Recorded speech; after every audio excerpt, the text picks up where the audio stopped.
Holanďania vyrábajú syry od 8. storočia pred našim letopočtom. Jeden z najznámejších pochádza z tohto mestečka Gouda, ktoré leží južne od Amsterdamu. Syr sa rýchlo preslávil po celom svete pre svoju trvanlivosť a špecifickú chuť. Anywhere else, they do have Gouda cheese. Well, it looks like, and sometimes it tastes a bit like, but it's not the same.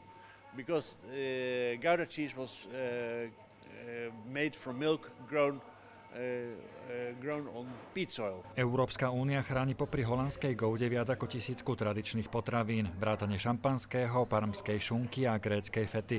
V registri chránených produktov sú aj slovenské syry, napríklad brinza, oštiepok alebo parenica. Groeiden we daar al mee op. Wij kregen als kind al kaas.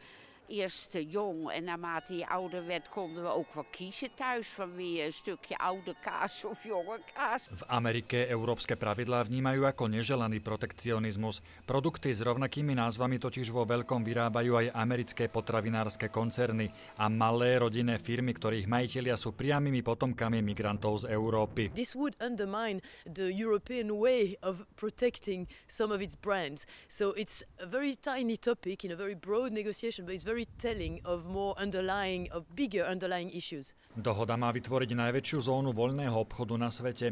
Jej zástancovia tvrdia, že prinesie rýchlejší hospodársky rast. Podľa ekonómov by z otvorenia trhu malo profitovať aj Slovensko. O 3% má narásť zahraničný obchod a vzniknúť majú tisícky nových pracovných miest. Na druhej strane má dohoda aj veľa kritikov. Tie vyčítajú, že posilní pozíciu nadnárodných korporácií, obmedzí demokraciu a Únia bude musieť ustúpiť od svojich štandardov, ako je ochrana spotrebiteľov či životného prostredia. The evaluation of that is actually that the growth it would trigger would be not more than 1.5% over 10 years, which is very little. So you have a few economists or intellectuals, not necessarily very radical, who've been saying that maybe it would be better to focus on internal demand. Rokovania o zmluve trvajú už 2 roky a očakáva sa, že budú pokračovať minimálne najbližší rok. Spomaluje ich aj odpor verejnosti. Petíciu proti jej prijatiu už podpísali 2 milióny Európanov.